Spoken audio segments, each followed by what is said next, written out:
somebody should be able to communicate to you succinctly the objective of what you're doing, but I think only you can successfully communicate and execute on why you're there. In today's episode of Thinking Outside the Bytes, we talk about the confusion that a lot of people experience about their roles, especially inside startups where it can feel like everything is always shifting. If you do enjoy this topic, please like and subscribe so you can get notified about future episodes. We'd also love feedback, so please leave us some comments. All right, enjoy the show. Hey, Kirby. Hey, Nick, how's it going? Good. I just kind of wanted to know how you roll. How I roll? Like roll? Yeah. Because I do that pretty well. I've put on some weight over the years, and I'm pretty round. I jelly roll pretty good too. Like I like a good jelly roll. Oh, I love a good jelly roll. The Swiss Miss cakes. Oh yeah, the terrible ones that are somehow the best things in the world. Yeah. No, you can't say they're good, but I would eat them all day long. I think you could say they're manna from heaven, even. Yeah, maybe you could. So, yeah, so rolls, spring rolls, crescent rolls. What about career rolls and career roll? Oh, that kind of yeah. roll. Yeah. That fits the format a little better than. And I mean, I could talk about food all day long, no doubt about that. But okay, so like ROLE kinds of roles, like career stuff. All right. So why are we talking about roles? Like, why do you think that's an interesting topic? Yeah, I think probably because they're hard. It's a lot of us are going, what is my role? Even though you may see, like, your company may have like this really nice, well-shaped document on all the tiers of roles. Maybe some manager might have thought that through too, I don't know. Sorry, I'm having trouble getting past hard rolls because we were talking about jelly rolls and then well-shaped. I'm just back to the like food rolls thing. Sorry. What you're saying matters, but I'm still thinking about jelly rolls to be honest. It's easy to think about food. Yeah, even though they may, I think that's the big thing is even if they're well-defined, there's still an aspect of confusion, I think. Yeah, and I think it matters a lot because I think all of us want to succeed in some way. All of us want to know, are we doing a good job or not? Are we getting good feedback on that?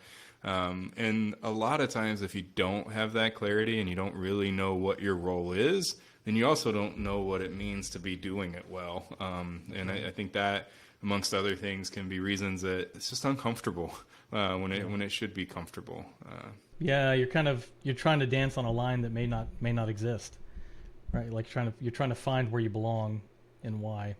No, I think with that too, like then you get in some uncomfortable situations like that can paralyze you.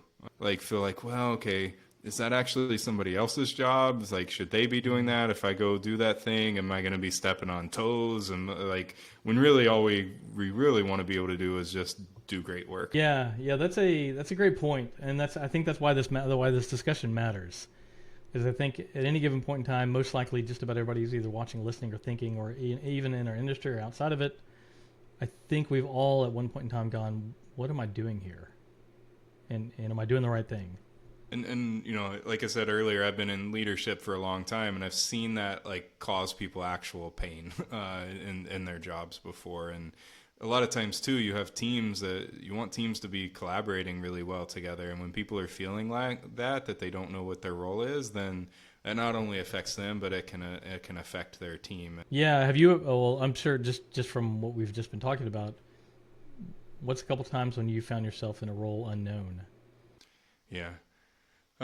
One that I've seen a lot, so I've been in product companies now for a while, and the way those are often structured, you have a product management representative, a design rep, a engineering manager, and usually a tech lead and some engineers on a team.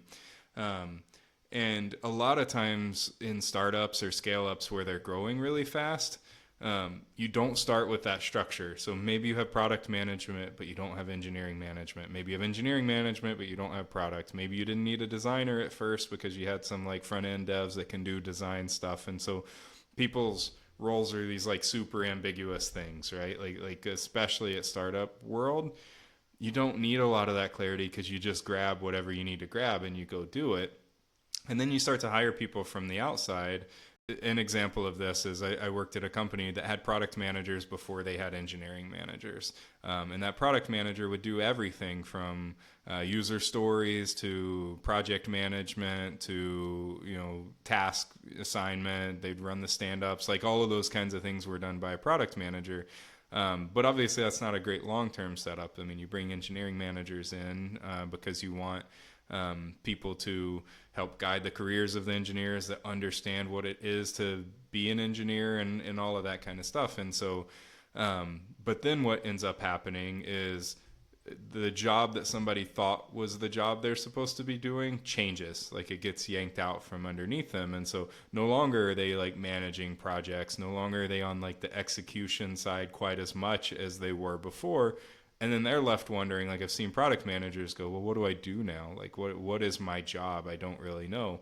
And in that case, I've seen a lot of times where then you actually get conflict within the team because, the product manager may be guiding things that they shouldn't. And so the engineering manager feels like they're getting their toes stepped on or vice versa. And I've seen it create actually like damage the morale of the team, and not through anybody like actively doing the wrong thing, but just because they didn't understand what the right thing was. So I've definitely seen that multiple times, and it stinks because you're bringing on each of these people that have each of these backgrounds and skills to do their job, but they don't feel like they're really able to, or they feel like they don't quite know what we want from them. And usually if you're working in a fast moving company, you're hiring people that really want to do great work, and they just feel like they can't for some reason, for kind of silly reasons.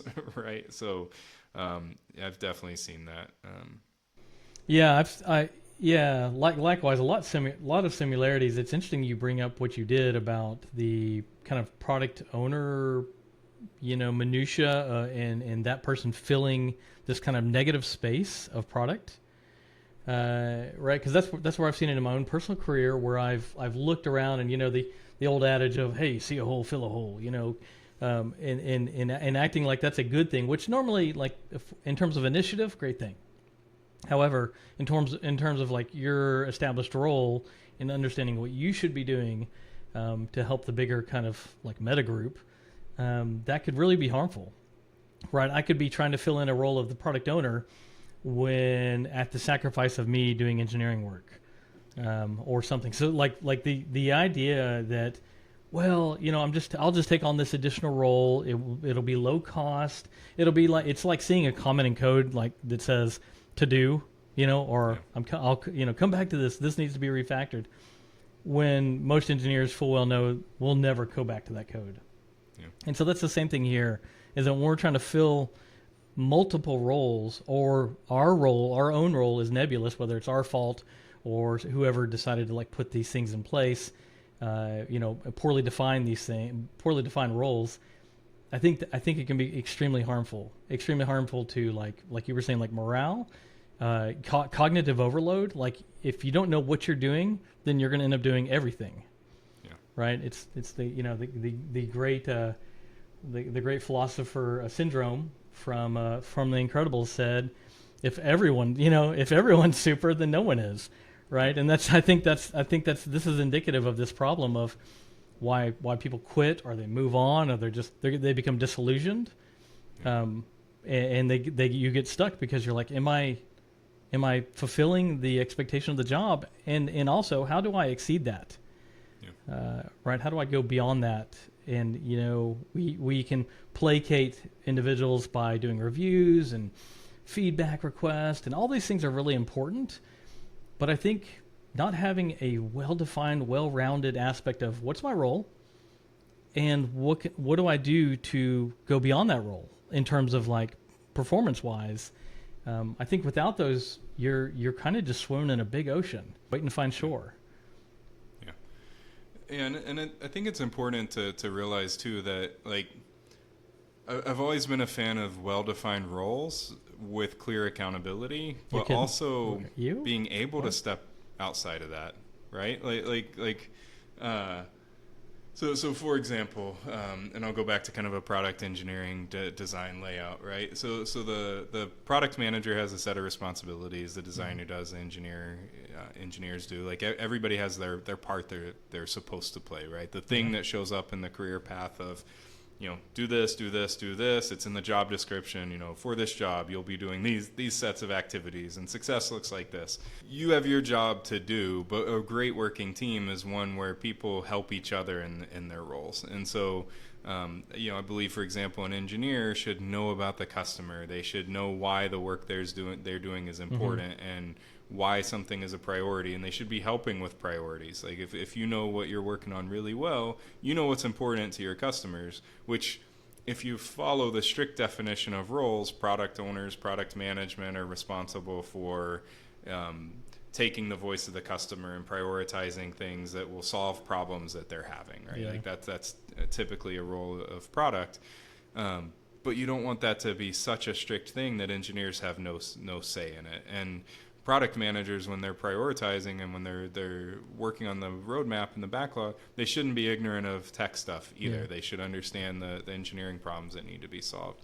And so you want people driving things. So you want product driving product things, and engineering driving engineering things, and design driving design things. But you also want like really tight collaboration and people stepping outside of their roles to support each other and to make each other's roles better.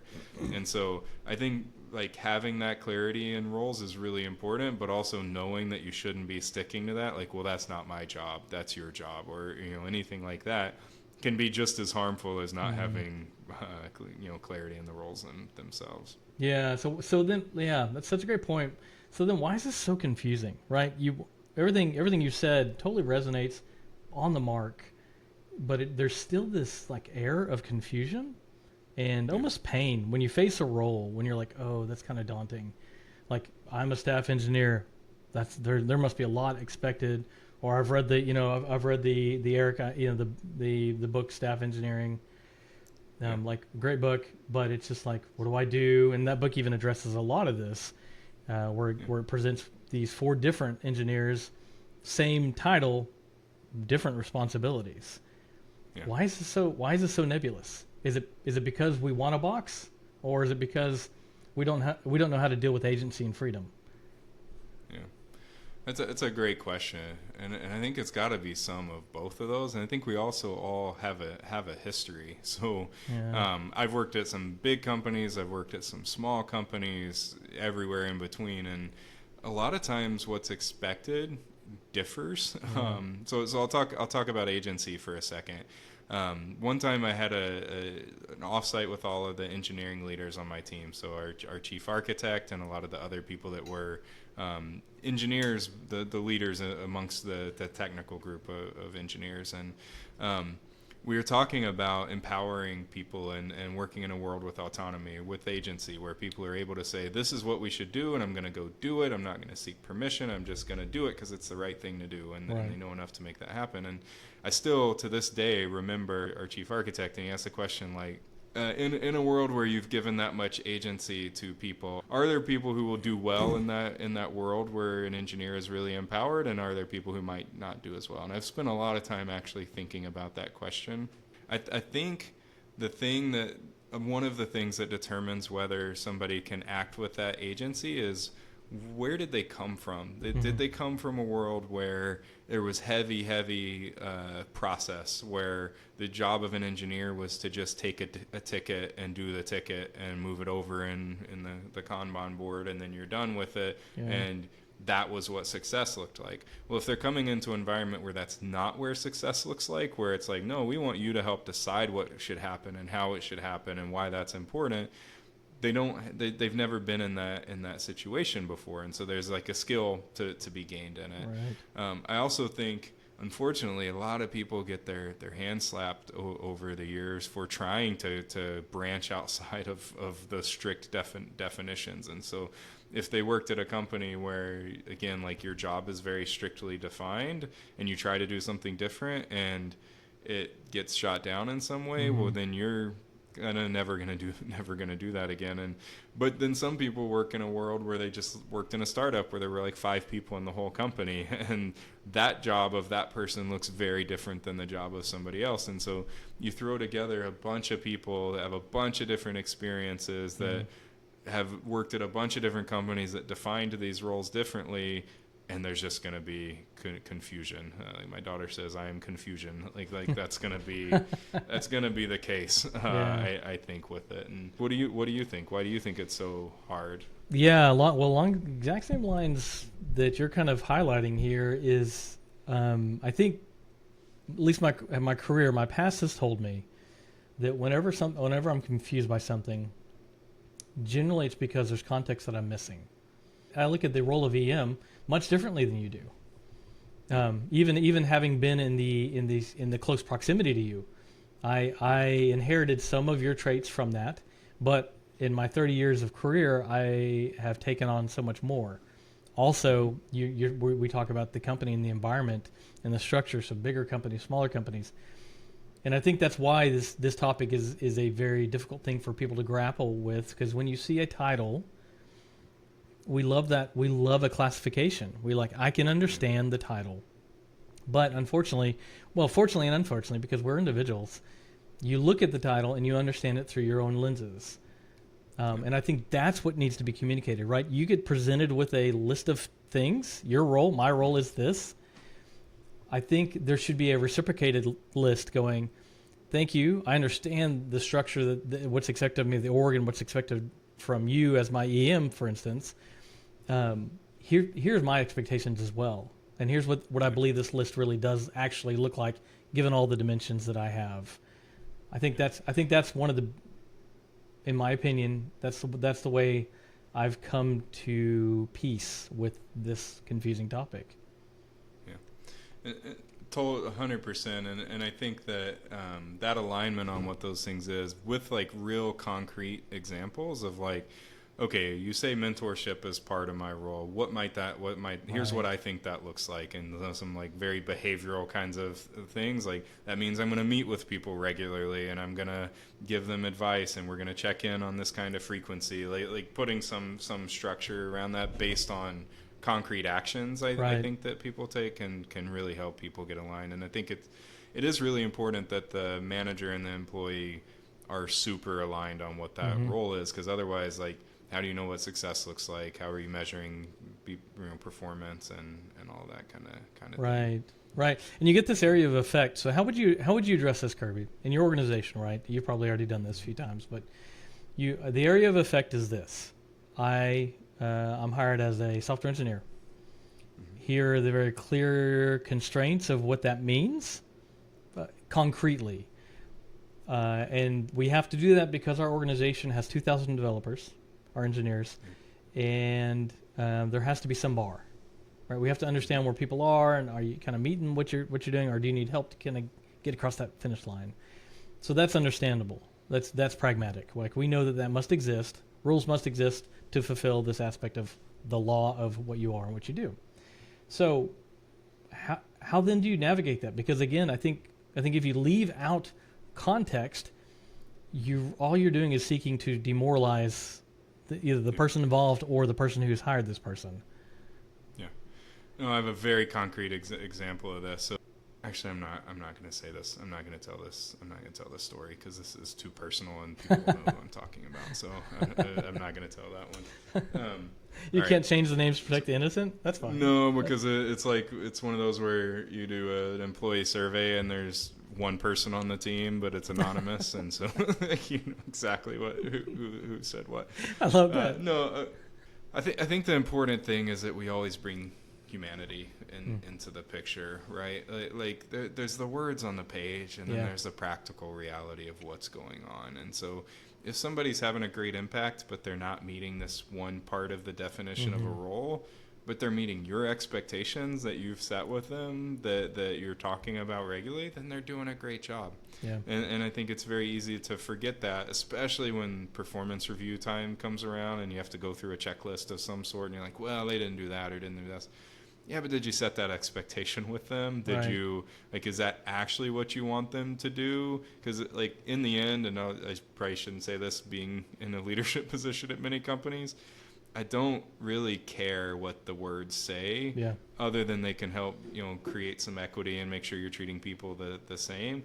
What actually matters is that you agree on what success looks like, and you've had those conversations, and you're giving feedback regularly. And if somebody's doing a great job, they're doing a great job, and I Yeah. don't care what the description of the job is. Yeah. like, now if there's a disconnect and somebody's thinking that they're doing this and you want them to be doing this, well, that's why role clarity matters. Yeah. Right? Yeah. And so I guess what I'm getting at is I want role clarity based on mutually agreed upon definitions of it, not role clarity in the sense of you've got this perfect book that has this checklist of Right. things, and it's like so granular and precise that you leave out creativity, and you leave out like the ability to branch away from what those roles are. You can't lose that. You can't lose the humanity in the thing either. Yeah, I love that. I love that because the true fog of war is the mechanics of the whole thing, right? Yeah. And you're right. You lose so much humanity in that. I've got a very humbling example where I was so those mentorship platforms. You can kind of go and be a mentor or be mentors. Having been on many of those, I used to be so regimented that I'd follow their instructions of what's a good mentor. I'd allow that to dictate, as opposed to the humanity. I'd allow their list of checkboxes. I remember mentoring an individual where it was clear that's not what that person needed. That person had a lot of kind of company hurt kind of stuff going on, and what they needed from a mentor was someone who could help them see the purpose of what they're doing and why they're doing it, and not that you just hang in there, like a cat poster. I don't want, and that's what I did is it was like this really regimented, make sure that, you're matched up on technical, da da da. And it's just this list. And that's I got such a disdain for, and this is my own doing, but I got a disdain for those platforms because they were so regimented. And me personally, I made the choice to be just as regimented. And so leaning into the machine as opposed to the humanity of it. What that person needed was not me to tell them how the mechanics of the job worked. They needed someone to come alongside them and go, man, this sucks. Yeah, I see that you're hurting here. Let's talk through some of these scenarios and at least help you with this conflict you're dealing with, and let's move forward like that. That's what that person needed. Yeah. I like to think about it like you gotta have the baseline, right? Like you gotta have those things written down. Like it is actually important that you have the concrete there, but you need to be able to intentionally step away from that and do so deliberately. And so people, if you don't have that, they're going to be like, I'm confused, I don't know what this is. Like they need something, like they need the paperwork. They need something to be able to latch onto and go, okay, that's the baseline. Like that's the starting point. If I do these things, I know I'm doing pretty well. Yeah. But then you got to be able to branch out from it, and you got to be able to apply more context and to understand the situation you're in and how to apply that framework to the situation you're in. You also need those things. You need them to exist because you do have to review people, and you do have to make sure you're doing so equitably and that you're not treating some people differently than others. So like there's really good reason for them to exist. But I think a lot of experience comes with how do you take those things and serve those purposes, but also realize that everybody's different and unique, and that you should adapt them where it makes sense to do so, while making sure you're staying equitable and treating people fairly with each other. So so I think for me, a lot of it comes down to you need the clarity, you need something concrete, you need something well defined. But you also need to set that aside once you figure out when and how to do so, because otherwise you get too locked in and too focused and too much like this is a bunch of check boxes versus, we're actually people, we're actually humans. I may be great at this part of that role, but I may be terrible at this part. And maybe that's okay because you're so good at the one part that's where you should be spending your time and energy versus trying to check box 1 out of 30 for your role Yeah. definition. That's like not the most important thing. Yeah. Yeah, I agree with that. From in my head, the kind of that role definition is the propellant, right, to the Yeah, kind of your career path, but the accelerant is empathy, humanity, yeah, context, perspective. yeah, Like that's what actually accelerates, you know, you doing what you actually are supposed to do, yeah. not what this sheet of paper tells you. Exactly. And I think knowing when and how to do the what are you supposed to do, that's where really good mentors come in. Yeah. That's where really like working with great people can help you or cultivate that. Yeah. And So if I think yeah. I think if you're in a role, so to speak to that mentor kind of aspect, given that I've messed up a lot there, um, I I think that if you were ever confused, if you find yourself in a role where you're just kind of like I don't know, and you read that the definition, which is inevitably going to be there, and you're still confused, um, ask the question. And if no one can give you an answer, maybe that's a key indicator that you should probably just move on. Yeah. Or maybe that's a key indicator for you to take some leadership there and implement something that is less fuzzy and more well known, because somebody should be able to communicate to you succinctly the objective of what you're doing, but I think only you can successfully communicate and execute on why you're there. Yeah. What kind of impact would you like to make? I think that is an individual kind of assertion in the grander scheme of these structured role things. I think that's the one of the best places to put your head is go find out if you don't know, and if no one knows, then you be the one that does know. Yeah. Totally. And I think a lot of times these roles get crafted by people who don't live that day-to-day Mm-hmm. job. And so there's all sorts of like standardized frameworks for these things, but you never just copy and paste from one spreadsheet into yours. You got to figure out like what is Yeah. it, what do I actually want? But part of the reason I'm for my company, but part of the reason I'm making that statement is there's a lot of times boilerplate language that goes into this stuff which doesn't have meaning until you apply meaning to it. And so if somebody's just reading those words, they may not understand it, which Right. also means nobody else on the team understands it either. And so it is good to continue to try to drive clarity around what all of this really means. Yeah. Yeah. Absolutely. Absolutely. That wraps up today's episode of Thinking Outside the Bytes. If you enjoyed the content, please like and subscribe below and send us some feedback.